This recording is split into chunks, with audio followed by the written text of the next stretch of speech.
Time news समूह की ओर से आप सभी दर्शकों को नवरात्रि की हार्दिक शुभकामनाएं।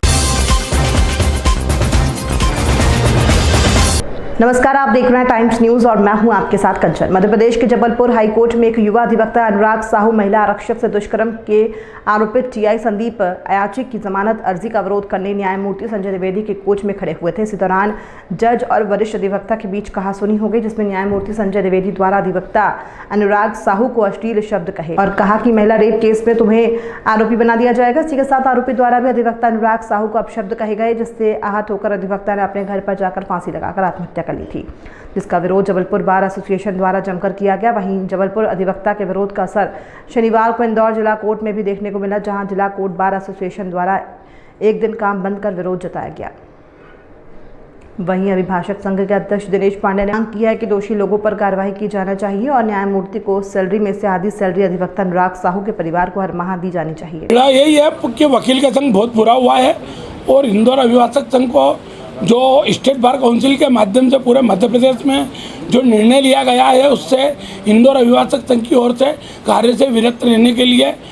घोषणा करी है और उसको हम संपूर्ण रूप से पालन करते हुए आज के दिन हम कार्य से विरत हैं। क्या घटनाक्रम था ये? और घटनाक्रम ये था कि जस्टिस संजय द्विवेदी और जो वकील साहब का बोर्ड के ऊपर विवाद हुआ, उसमें हमारे एक सीनियर एडवोकेट भी सामने थे, उनके साथ में विरोध में जो कि आज मैंने मुलजिम की तरफ से वो थे सामने ये विरोध में गए, तो इन्हें मना करा गया कि कृपया आप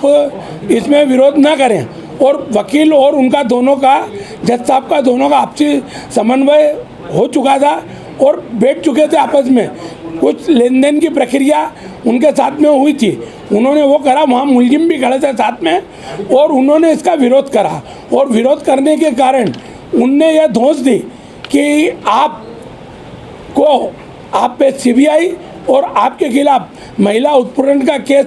या महिला बलात्कार का केस, ये केस आपने ही इस महिला के संग बलात्कार करा है, हम ये आपको प्रूफ करवा करके और आपको बंद करवा देंगे। इससे क्षुब्ध होकर उसने विरोध करा बोर्ड के ऊपर से, तो मुलजिम तक ने उनको गाली गुप्ते और अभद्र व्यवहार करा, तो उसी से क्षुब्ध होकर उन्होंने अपना बलिदान दिया। किस तरह से आगे इसको लेकर के क्या और भी कार्य से विरक्त रहेंगे अधिवक्ता, या एक ही उसी इंदौर का अगर ये भाव होता, इंदौर में इस प्रकार की प्रक्रिया होती, हालांकि हमारे जबलपुर के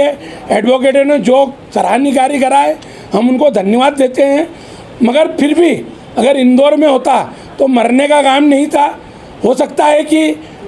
वो दोनों ही मारे गए होते यहाँ पर, ये निश्चित है। हम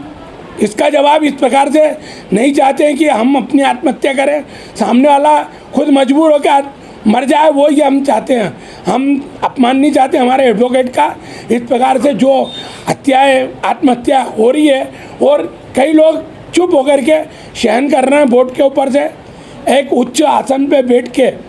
एक इस प्रकार का सम्मानजनक व्यक्ति कल उसी जगहों पर, हमारी जगहों पे वो भी व्यक्ति खड़ा हुआ था और आज उस उच्च आसन पे बैठ के हमारा अपमान करेगा तो हम सहन नहीं करेंगे, क्योंकि वो हम पे कंटेम लगा सकते हैं,